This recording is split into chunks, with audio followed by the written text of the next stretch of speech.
Chevrillon.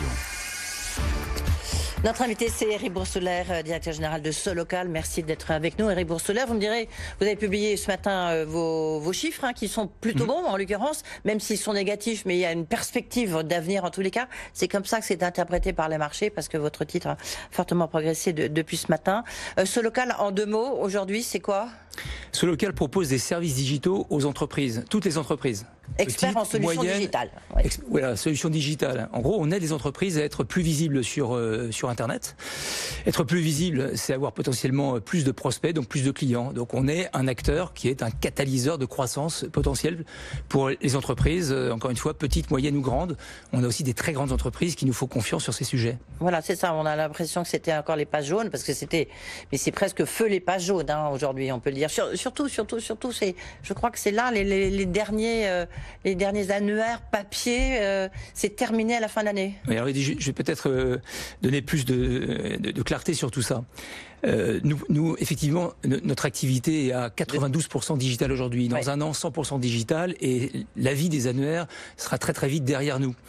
La réalité, c'est déjà derrière vous. Oui, c'est derrière nous, mais on a encore une année à vivre. Pourquoi ? Parce que la consommation digitale augmente significativement.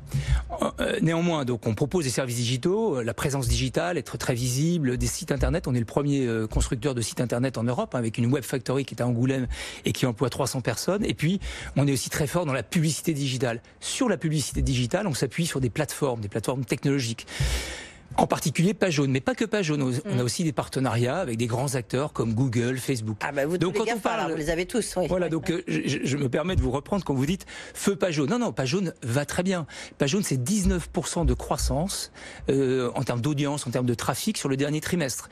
C'est-à-dire que chaque année, il y a plus de 2 milliards de visites sur Page Jaune. Et grâce à ces visites, eh bien, on génère ce qu'on appelle des contacts décisifs au niveau local. Et ce sont ces contacts qui permettent aux entreprises de trouver des prospects et donc de les convertir en clients. Eric Boursoulers, quand je disais feu Page Jaune, c'est-à-dire qu'il y a vraiment l'ancien monde et le nouveau monde. Il y a le nouveau monde. Et là, pour le coup, ça s'applique vraiment, parce que ça n'a plus rien à voir avec ce que éventuellement le grand public ou même ceux qui nous écoutent peuvent avoir en tête. On revient un peu sur vos chiffres qui disaient ont été très appréciés. Donc chiffre d'affaires consolidé, c'était pour le troisième trimestre 2019 bien sûr, c'était moins 11% à 142 millions.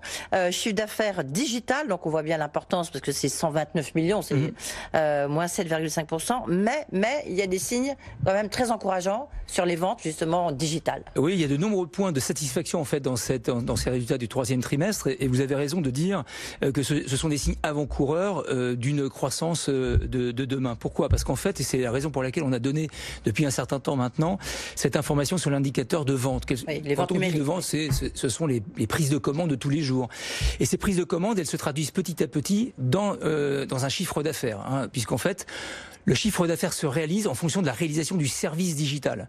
Donc 5% de croissance sur ce troisième trimestre, ça signifie que dans les trimestres à venir, on va retrouver cette croissance au niveau du chiffre d'affaires. Donc des croissances digitales, c'était ce point d'inflexion qu'on attendait et qui est complètement en ligne avec notre plan. Ce qui est important, c'est de regarder où se répercute d'une certaine manière cette croissance. C'est principalement grâce au lancement de nos nouveaux produits. Ce sont des nouveaux produits digitaux qui ont été lancés au mois de juillet dernier et qui viennent gonfler, qui viennent alimenter cette croissance. C'est donc structurel. Il n'y a pas un effet d'aubaine là sur le troisième trimestre.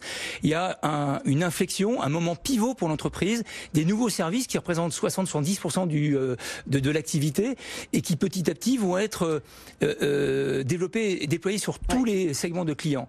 Mais aussi, c'est un formidable potentiel de croissance, puisqu'on va vraiment se tourner vers l'acquisition de nouveaux clients dans les mois qui viennent. Eric Boursoulers, là encore une fois, on va revenir là-dessus, notamment des cas concrets, mais juste, est-ce qu'on peut dire des points d'inflexion ? Est-ce que vous avez touché le point bas, maintenant vous êtes prêt à rebondir ? C'est clairement un point d'inflexion très fort, et on l'a dit, trimestre après trimestre, l'entreprise va continuer de s'améliorer. On était encore en décroissance sur le premier semestre, on a parlé d'une croissance sur le deuxième semestre, on est en train de la réaliser. Et trimestre après trimestre, on va s'améliorer, c'est-à-dire davantage de croissance probablement sur le quatrième trimestre, et une croissance des ventes l'année prochaine qui se répercutera probablement en croissance du chiffre d'affaires. Ça veut dire que les mauvaises nouvelles sont derrière vous maintenant.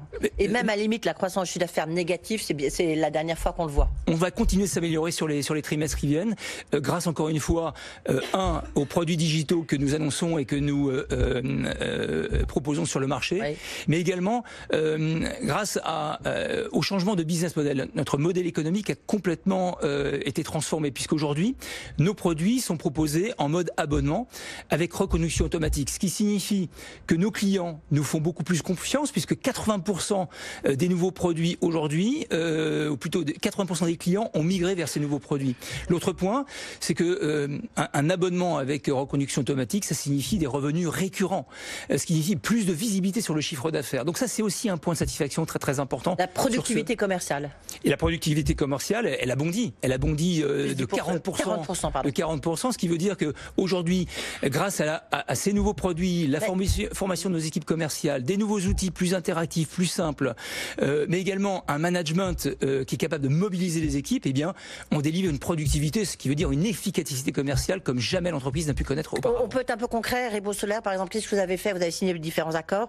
Je sais pas, on prend la grande distribution, les mousquetaires, parce que c'est assez parlant de ce que vous faites. Oui, vous avez raison de le dire, puisqu'on connaît souvent ce local sur les petites et moyennes entreprises. La réalité, c'est que 20% de notre activité est représentée par les grandes entreprises.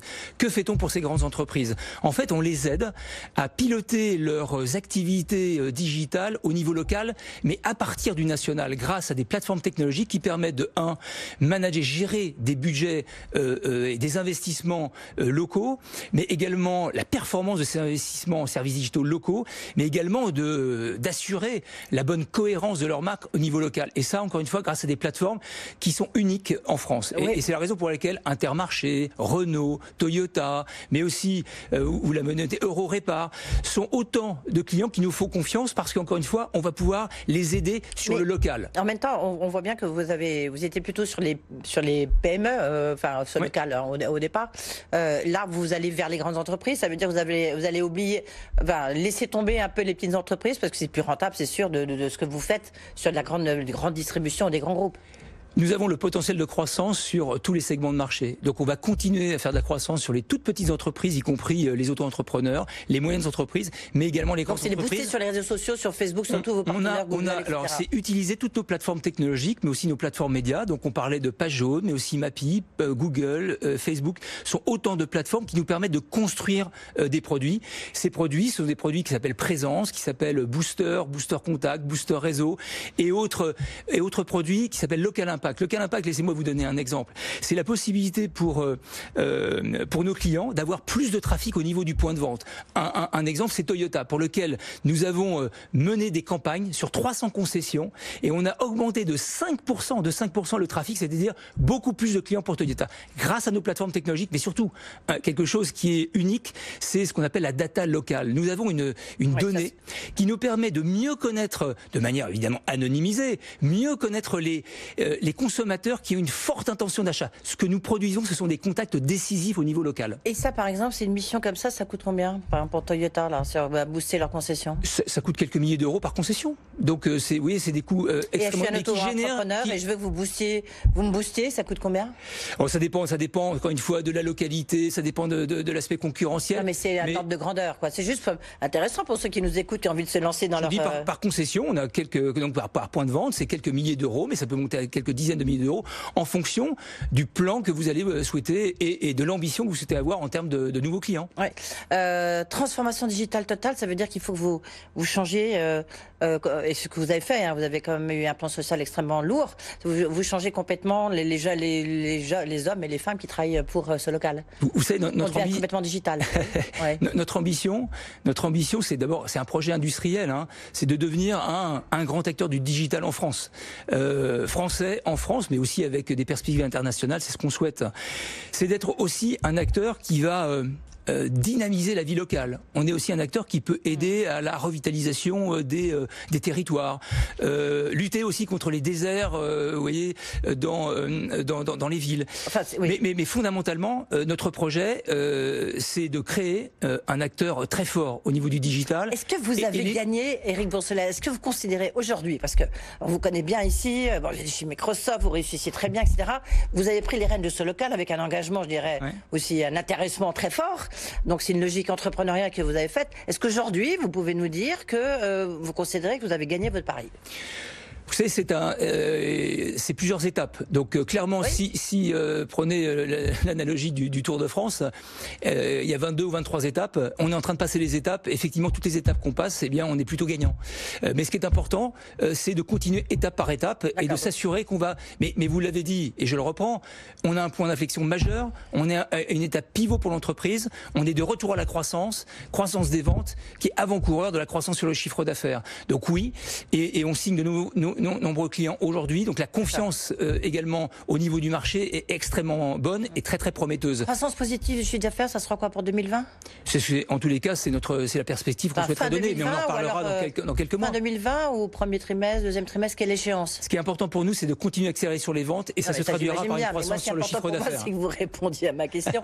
Est-ce que ça sera, c'est quoi ? Je veux dire, je pense qu'il est encore un peu tôt. Il est encore un peu tôt pour le dire. Ce qui est clair, c'est que le business plan sur lequel on travaille, c'est la croissance des ventes avec, à un moment donné, une traduction au niveau du chiffre d'affaires. Oui, d'accord, on a compris. Là, maintenant, vous travaillez avec des startups ?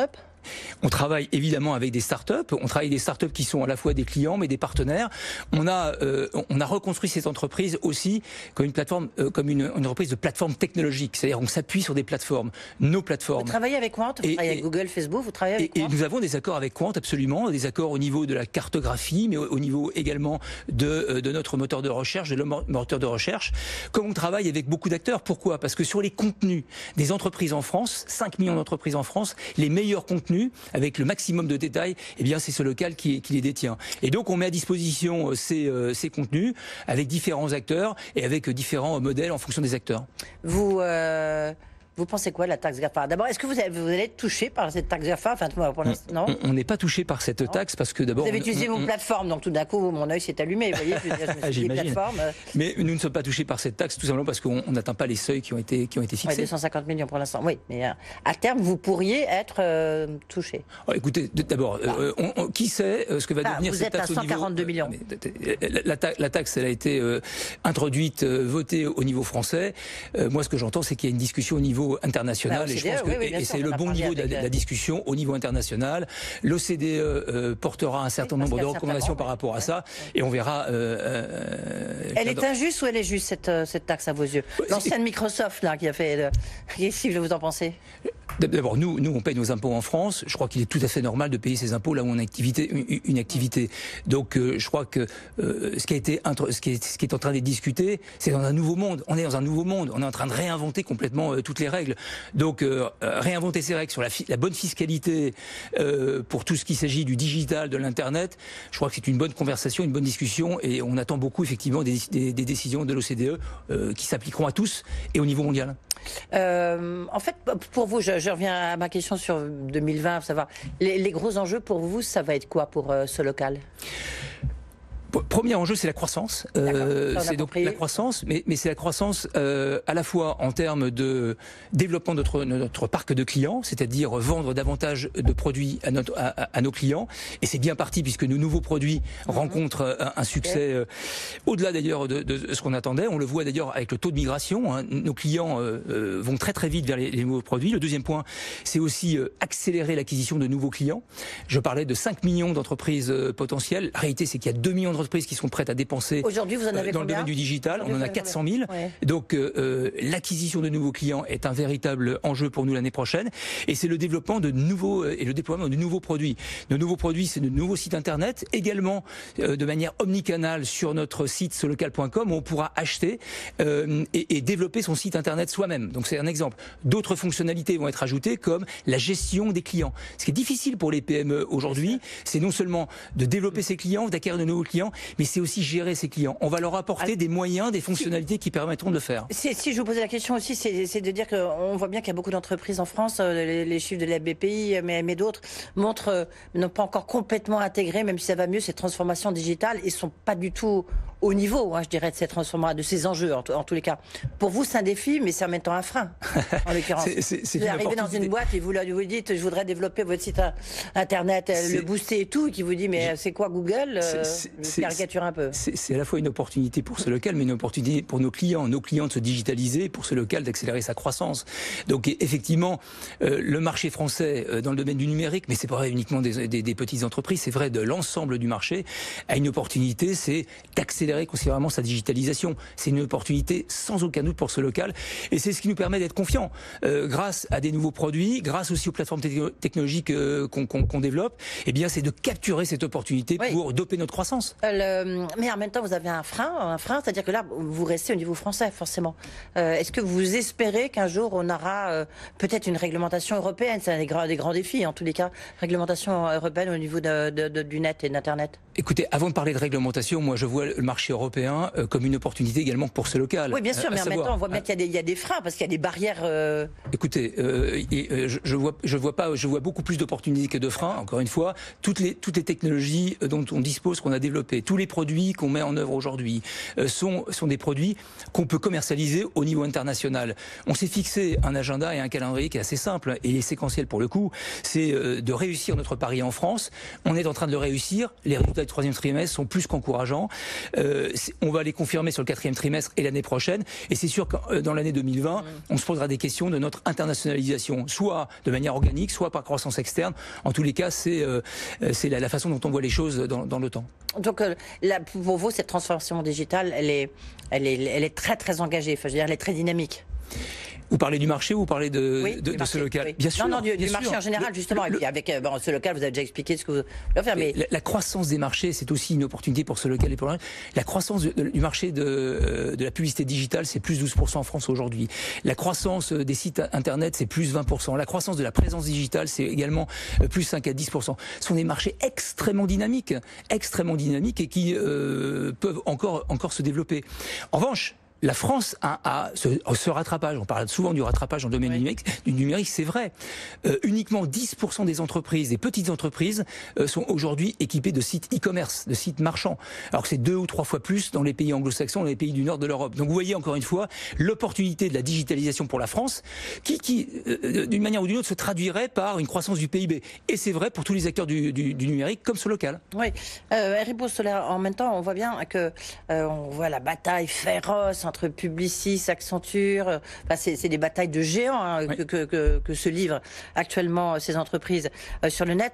Ce local reste petit, malgré vos efforts, ou grâce à vos efforts, ça se développe, etc. On a compris, mais vous restez petit. Est-ce que vous pourrez rester indépendant? Ou votre idée, c'est de transformer complètement ce local, et puis après, peut-être, je sais pas, d'aller voir Publicis, d'aller voir Amazon, d'aller voir qui vous voulez, quoi. Pour nos auditeurs, juste pour resituer les choses, le chiffre d'affaires, peu ou prou, de ce local, c'est 600 millions sur une base annuelle.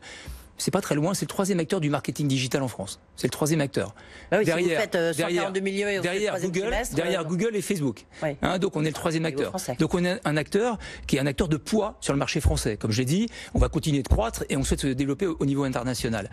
Vous me parliez d'acteurs comme Publicis, on aurait pu également évoquer Havas, Mediacom et autres acteurs. Tous ces acteurs sont des partenaires de ce local. Pourquoi? Parce que ces acteurs travaillent principalement avec les grandes entreprises dans leur stratégie digitale au niveau mondial. Mais on voit leur stratégie de consolidation. Nous sommes l'acteur local. Nous sommes l'acteur local. On va apporter une valeur au niveau local. Il n'y a pas d'acteurs. Tous les acteurs que vous avez cités vraiment prennent leur place et ont une proposition de valeur dans le domaine national. Mais attendez, ou vous global. Voyez bien, vous entendez, vous connaissez ça mieux que moi. On parle d'un rapprochement éventuel entre Publicis, ça va en ce moment. Je veux dire, on a l'impression d'être dans un grand maelstrom de fusion-acquisition. Donc ce local, est-ce que ça trouve sa place ou ça doit rester indépendant? Écoutez, aujourd'hui, on n'a pas de discussion de cette nature, on n'a pas de plan non plus dans cette direction, mais on sera toujours ouvert à un moment donné pour accélérer notre croissance à toute option. Et je suis sûr que le moment venu, on regardera ça de très près. Voilà, oui. Donc vous allez dans mon sens, c'est-à-dire qu'on voit bien qu'il y a quand même. Ce que je vous dis, c'est que pour le moment, il n'y a pas de plan dans ce domaine. Oui, mais il y a un mouvement de consolidation très important. On croit beaucoup au partenariat. Partenariat avec les entreprises qu'on a citées, partenariat également avec les grands acteurs de l'Internet. Donc on est plutôt un catalyseur de croissance pour tous ces acteurs aujourd'hui. On n'a pas de discussion qui soit des discussions d'ordre capitalistique. C'est votre partenaire Google là, qui refuse de payer les entreprises de presse alors que la loi française lui impose de le faire. Elle s'assoit dessus. Qu'est-ce que vous en pensez? Oui, elle s'assoit dessus comme vous voulez. Vous savez, je suis pas un grand expert dans le domaine. Là, vous m'emmenez sur des terrains qui sont plus dangereux pour moi. mais d'abord, ma première réflexion, ce qui est important, c'est, je pense aux internautes, aux mobinautes, c'est d'avoir la meilleure information et que cette information, elle ait les meilleurs contenus, hein, et en particulier, surtout dans un monde de fake news. Après, c'est tous les acteurs qui participent, qui contribuent à la création de ce contenu de qualité, doivent y trouver une juste rémunération. Donc on doit certainement tous trouver le bon équilibre du partage de la valeur. Donc moi, j'ai écouté, j'ai lu, et donc j'espère que cet équilibre va être trouvé entre les différents acteurs. Merci beaucoup. Éric Boursteler, qui ne ferme pas la porte à rien du tout, j'ai envie de dire, hein, mais en même temps, pour qui le point d'inflexion, ça y est, a été trouvé pour ce local. Merci beaucoup d'avoir été avec nous. C'est la fin de l'orage. On se retrouve demain matin à 8h15 avec Martin Vial, le directeur général de l'APE, l'Agence des participations de l'État. Comme vous pouvez imaginer, beaucoup de questions. Sinon, rendez-vous le RACH à 12h, 13h. Bonne journée.